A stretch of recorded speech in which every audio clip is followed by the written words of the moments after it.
Back to our YouTube channel. Project heavy traffic analysis के part 1 में हमने project के या एनालिसिस के गोल को अंडरस्टैंड किया था। उसके बाद हमने अपने एनवायरनमेंट में पेंटास लाइब्रेरी को इंपोर्ट करवाया था एंड देन हमने ट्रैफिक वॉल्यूम के डाटा को कॉल करवाया था अपने एनवायरनमेंट में। फिर हमने डाटा फ्रेम के कुछ मेथड्स और एट्रीब्यूट्स को यूज़ किया था, जिसमें टेल और हेड मेथड हमने देखा था कि इनके थ्रू हम क्या कर सकते हैं, अपने डाटा के टॉप 5 और बॉटम 5 रोज को व्यू कर सकते हैं। उसके बाद हमने डाटा फ्रेम के एक बहुत ही यूज़फुल मेथड जिसका नाम था इन्फो के थ्रू हमने अपने डाटा की समरी को अंडरस्टैंड किया। तो दोस्तों ये तो था हमारा प्रोजेक्ट हैवी ट्रैफिक एनालिसिस का पार्ट 1 का रीकैप। दोस्तों ये जो प्रोजेक्ट की फाइल है, वर्किंग फाइल, और इसका रॉ डाटा आपको वीडियो के डिस्क्रिप्शन में एज ए लिंक प्रोवाइड कर दिया गया है। आप वहाँ से इसे डाउनलोड करके अपनी प्रैक्टिस को कंटिन्यू कर सकते हो। तो आज जो हमारा पर्पस है वो हमने क्या करना है, एनालाइज करना है ट्रैफिक वॉल्यूम को। ठीक है, तो ट्रैफिक वॉल्यूम जो है वो हमारे रॉ डाटा के अंदर ये वाला कॉलम है। ठीक है, ट्रैफिक वॉल्यूम का के अंदर आपको नज़र आ रहा होगा कि जितनी भी वैल्यूज़ हैं वो न्यूमेरिकल हैं। ठीक है, आपको याद होगा कि एक वीडियो में काश ने आपको डिटेल में बताया था कि अगर आपके पास सिंगल न्यूमेरिकल डिस्ट्रीब्यूशन हो तो आप उसके ऊपर हिस्टोग्राम क्रिएट कर सकते हो और उस डेटा को एनालाइज कर सकते हो। ठीक है, और वैसे भी अगर आपके पास कोई डेटा है और आपने उसको क्विकली अंडरस्टैंड करना है, एनालाइज करना है, तो आप सिंपली क्या करो, उसके ऊपर चार्ट या ग्राफ बनाकर उसको एनालाइज कर लो।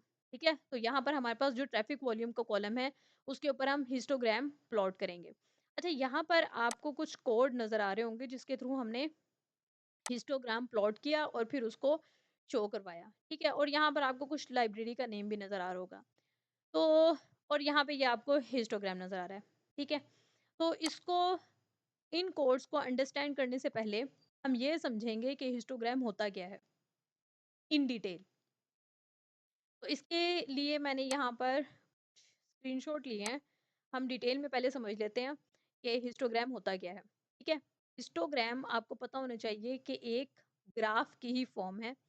ठीक है, और ये किसके ऊपर ड्रॉ करते हैं हम, कार्टेशियन प्लेन के ऊपर। कार्टेशियन प्लेन यानी एक्स एक्सिस और वाई एक्सिस। अब ये जो हिस्टोग्राम है इसके अंदर आपको कुछ बार्स या रेक्टेंगल्स नजर आ रही होंगे। ठीक है, ये बार्स और ये जो रेक्टेंगल्स हैं, आपको इनकी जो विड्थ नज़र आ रही है, अगर आप इसको जो है वो ऑब्ज़र्व करें तो हर एक की रेक्टेंगल की जो विड्थ है वो सबकी सेम है। ठीक है, और अगर आप इनकी हाइट देखें तो वो क्या है, वो सबकी डिफरेंट है। ठीक है, अच्छा ये तो हमने एक एग्जांपल के तौर पर यहाँ पर लिया आपको समझाने के लिए इन डेप्थ। अगर हम अपने प्रोजेक्ट में वापस जाएँ, ठीक है, यहाँ पे, तो ये जो हमारे पास हिस्टोग्राम है, इसके अंदर भी आप देखेंगे कि हर बार है हमारे पास, ठीक है? उसकी जो विड्थ है, वो सबकी आपको क्या नज़र आ रही है? सेम नज़र आ रही है, ठीक है? हर एक बार की जो विड्थ है, वो क्या है? सेम है। जो हाइट है, वो सबकी क्या है? डिफरेंट है, ठीक है? तो यहाँ से हमें ये तो पता लग गया है कि हिस्टोग्राम के अंदर जो बार और रेक्टेंगल्स होते हैं, उसकी विड्थ सेम होती है और जो हाइट है वो क्या होती है? डिफरेंट होती है। अब ये विड्थ क्यों सेम होती है और जो हाइट है वो सबकी क्यों डिफरेंट होती है? सबसे पहले तो हम ये देख लेते हैं, ठीक है? तो यहाँ एक्सिस पे हम क्या लेते हैं, क्या वैल्यूज़ लेते हैं, और यहाँ वाई एक्सिस पे हम क्या वैल्यूज़ लेते हैं, हम ये भी देखेंगे। एक और चीज़ जो इसमें ऑब्ज़र्व करने वाली है वो ये कि हर एक जो रेक्टेंगल है वो सेक्चुअली या अपनी जो एडजेसेंट रेक्टेंगल है उससे यहाँ पर क्या हुई हुई है, तो यहाँ पर कंबाइन हुई हुई है। ठीक है, यहाँ पर हर एक जो रेक्टेंगल है उनका जो आर्म है, इन दोनों रेक्टेंगल्स का आपस में वो क्या है, यहाँ पर कॉमन है। ठीक है, ये कॉमन आर्म क्या शो करता है यहाँ पर, कंटिन्यूटी को। ये किसको शो करता है, कंटिन्यूअस डाटा को। ठीक है, तो ये कंटिन्यूअस डाटा यहाँ पर कैसे आएगा, अगर ये आर्म आपस में कंबाइन है, जुड़े हुए हैं, तो हमें क्या इससे शो हो रहा है कि ये जो डाटा है हमारे पास वो क्या है, कंटिन्यूअस डाटा है। ठीक है, वो कंटिन्यूअस डाटा हम बनाते कैसे हैं? तो यहाँ पर आप लोग की अंडरस्टैंडिंग के लिए हमने ये एग्ज़ाम्पल लिया है। इस एग्ज़ाम्पल में हमने क्या किया है कि हमारे पास यहाँ पर कुछ क्लास लिमिट्स हैं, ठीक है? हमारे पास जो डाटा होगा, हमने उस डाटा के अंदर जो न्यूमेरिकल वैल्यूज़ होंगी, उसकी ग्रुपिंग कर लेनी है, ठीक है? और इस तरह से क्या बना लेनी है, क्लास लिमिट बना लेनी है। तो ये जो हमारे पास डाटा है, वो ग्रुप डाटा है और ये जो हमारे पास बनी हुई है, ये क्या है? क्लास लिमिट बनी हुई है। और आप देख रहे होंगे कि हर क्लास लिमिट के अंदर ये वाली जो वैल्यू होती है, इसे हम कहते हैं लोअर क्लास लिमिट और ये वाली जो वैल्यू होती है, इसे हम क्या कहते हैं? Upper class limit. Lower class limit और अपर क्लास लिमिट के दरमियान में जो डिफरेंस है, वो हर एक क्लास लिमिट में क्या है? सेम है, ठीक है? 10 टू 19 अगर आप देखें तो कितनी वैल्यूज़ का डिफरेंस आ रहा है? 9 का। 22 अगर 29 के दरमियान आप डिफरेंस देखें तो कितने का आ रहा है? 9 का, ठीक है? तो हर एक में जो डिफरेंस है वो क्या है? सेम है, ठीक है? और अब इन्हीं का ये जो क्लास लिमिट होती है, इन्हीं के हम क्या बनाते हैं? क्लास बाउंड्रीज़ बनाते हैं। क्या करने के लिए? ये जो कंटिन्यूटी है, कंटीन्यूअस डाटा है, इसको शो करवाने के लिए, ठीक है? और ये जो कॉमन आर्म है, वो उस कंटीन्यूअस डाटा को शो करता है, उन क्लास बाउंड्रीज़ को शो करता है, ठीक है? तो इस क्लास लिमिट से हम क्लास बाउंड्री कैसे बनाएँगे? हम ये जो लोअर क्लास लिमिट होगी, जो 10 है हमारे पास, इसमें से हम क्या करते हैं, इसमें से हम 0.5 माइनस कर देते हैं और जो हमारे पास अपर क्लास लिमिट होती है 19.5 इसमें से हम क्या करते हैं 0.5 इसमें हम ऐड कर देते हैं, ठीक है? तो ये क्या बन जाएगा 9.5 और ये क्या बन जाएगा 19.5, ठीक है? सिमिलरली जो ये होगा हमारे पास 20 इसमें से 0.5 माइनस करेंगे तो ये बन जाएगा 19.5 और 29 में हम प्लस कर देंगे यहाँ पर हम जो है वो 0.5 तो ये कितना बन जाएगा? ये एक्चुअली यहाँ पर बाय मिस्टेक 29.5 हो गई, ठीक है? 39.5 नहीं 29.5 हो गया यहाँ पे। तो यहाँ पर हमारे पास अब ये जो डाटा होगा वो किस फॉर्म में आ जाएगा? इसकी क्या बन जाएगी?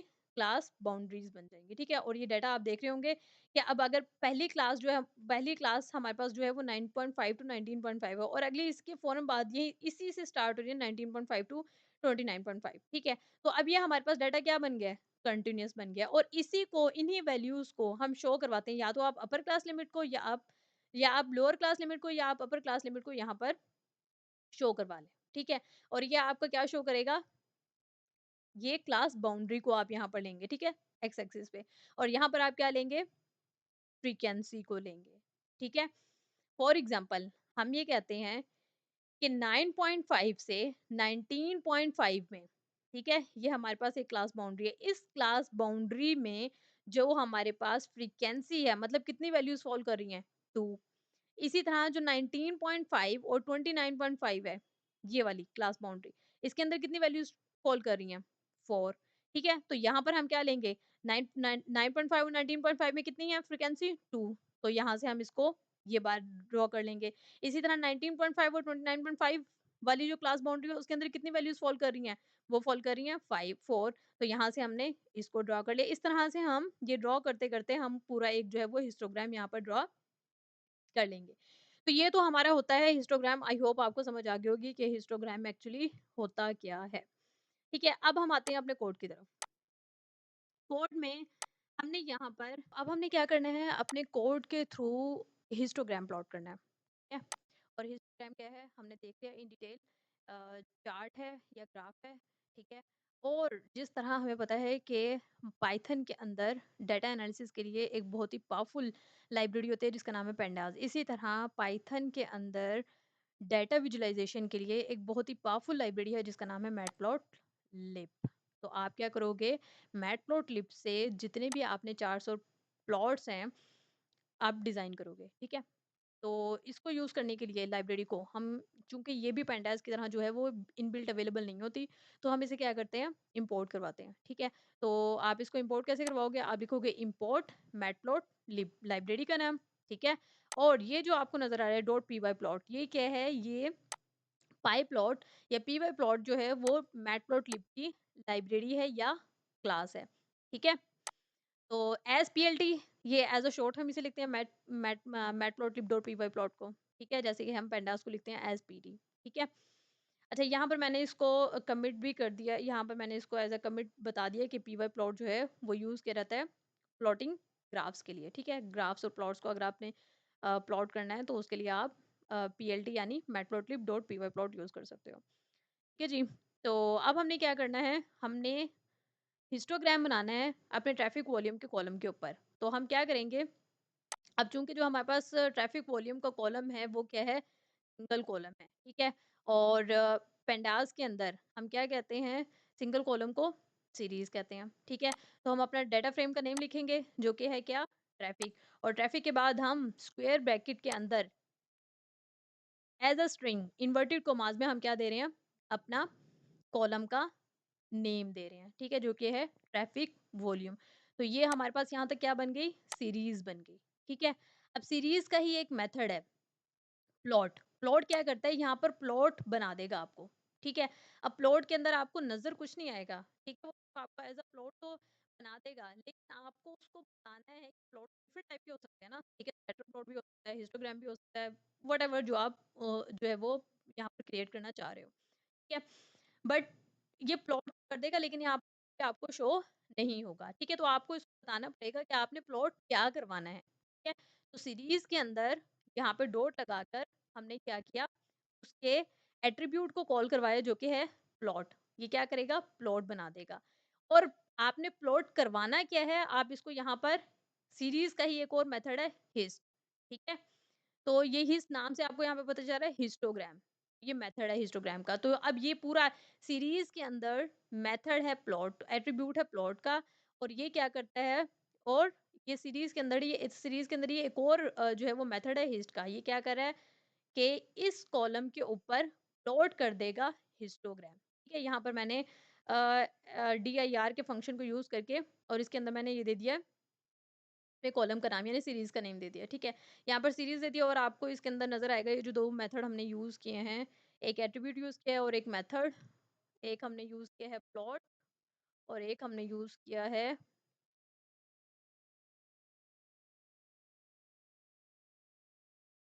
एक हमने यूज़ किया है हिस्ट का, ठीक है? तो ये देखें, ये रहा हमारे पास, ये रहा प्लॉट का एट्रिब्यूट और यहाँ पर हमने हिस्ट का मेथड यूज़ किया है, तो ये रहा है हिस्ट का मेथड, ठीक है? तो ये आप इसको dir करके और भी इसके अंदर चेक कर सकते हो कौन-कौन से एट्रिब्यूट और मेथड हमारे पास अवेलेबल हैं। ठीक है जी। और बाद अब ये क्रिएट तो हो जाएगा यहाँ तक, लेकिन आपको शो नहीं होगा। शो करवाने के लिए हमारे पास एक अलग मेथड है, ठीक है?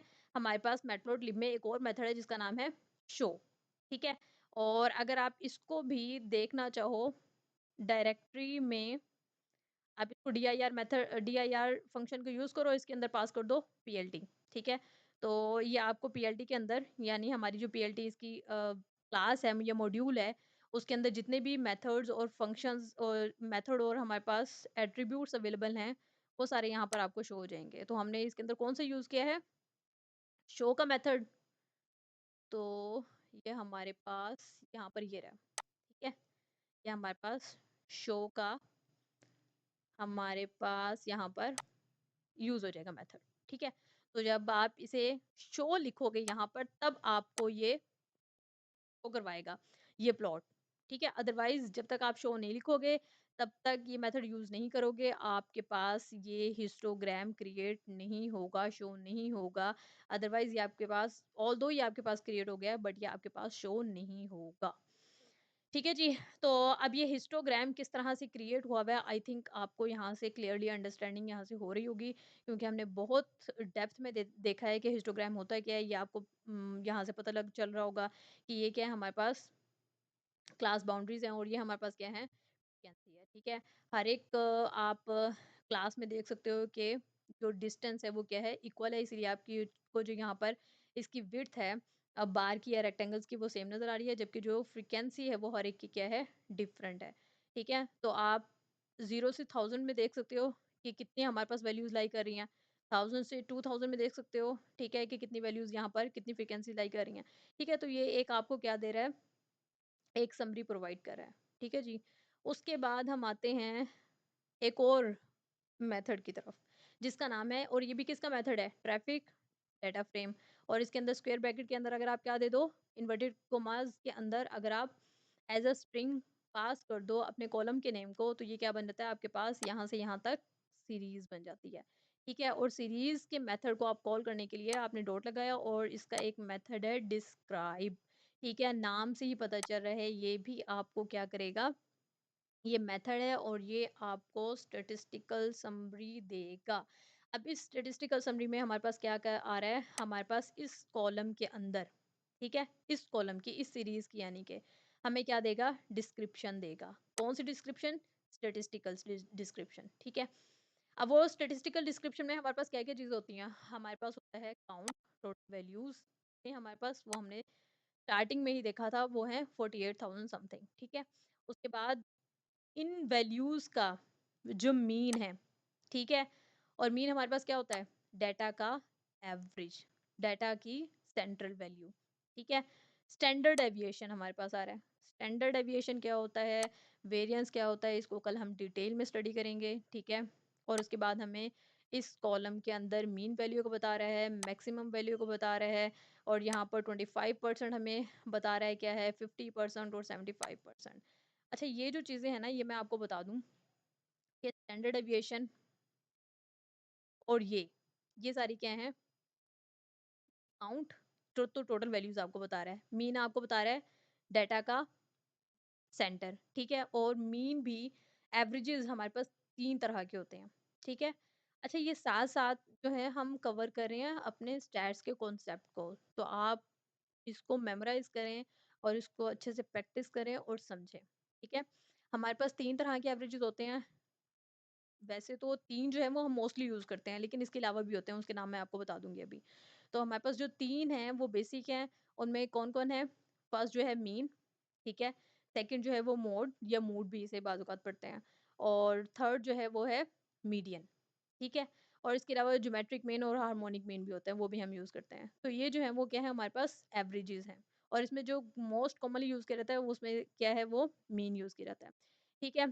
स्टैंडर्ड डेविएशन ये क्या आपको बताता है? ये डिस्पर्शन बताता है। अच्छा, डिस्पर्शन बताता है आपको डाटा का फैलाव, ठीक है? और ये भी 3 या 4 तरह के होते हैं। एक होता है आपके पास वेरिएंस, ठीक है? एक आपके पास होता है स्टैंडर्ड डेविएशन, ठीक है? एक आपके पास होता है रेंज और इंटरक्वार्टाइल रेंज, ठीक है? इनको भी हम आगे फर्दर डिटेल में आपको इनकी बताती रहूँगी। तो और इसके अलावा हमारे पास ये रेंज हमारे पास 0 टू अगर हम मिनिमम वैल्यू को देखें तो हमारे पास 0 है और अगर हम मैक्सिमम वैल्यू को देखें तो हमारे पास है 7280। तो ये आपको क्या बता रही है? ये अगर हम इसको रेंज फाइंड आउट करें तो ये रेंज हम कैसे फाइंड आउट करते हैं? हम देखते हैं डाटा की सबसे मिनिमम वैल्यू को और डाटा की सबसे हाईएस्ट वैल्यू को। अगर हम हाईएस्ट वैल्यू को मिनिमम वैल्यू में से माइनस कर दें तो हमारे पास क्या आ जाती है? रेंज आ जाती है और रेंज भी आपको क्या बताता है? आपको डिस्पर्शन बताता है, ठीक है?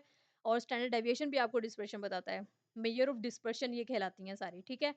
Range, sorry standard deviation, variance और इंटरक्वार्टाइल रेंज, ठीक है? अच्छा, इसके अलावा यहाँ पर लिखा हुआ है नेम हमारे पास आ रहा है हमारे ट्रैफिक वॉल्यूम का, ठीक है? हमारे पास जो कॉलम है सीरीज़ का और उसकी टाइप हमारे पास आ रही है क्या है? फ्लोट 64, ठीक है? हमारे पास ये डाटा जो है वो फ्लोट डाटा टाइप है। तो ये तो दोस्तों ये था हमारा आज का पार्ट 2। मिलते हैं नेक्स्ट पार्ट 3 में और आप लोग से रिक्वेस्ट है कि हमारी जो अ, व्हाट्सएप चैनल है उसको भी लाज़मी व्यू करें क्योंकि वहाँ पर आपको बहुत सारी थ्योरी के क्वेश्चंस मिलेंगे। आपको क्विज़ डेली अपलोड होती है वहाँ पर, तो वो मिलेगी और इसके अलावा अगर आपने चैनल को अभी तक लाइक, सब्सक्राइब और शेयर नहीं किया तो जल्दी से लाइक, सब्सक्राइब और शेयर कर दें और मुझे और सर वकास को अपनी दुआ में याद रखिएगा। मिलते हैं नेक्स्ट पार्ट में, पार्ट 3 में। अल्लाह हाफ़िज़।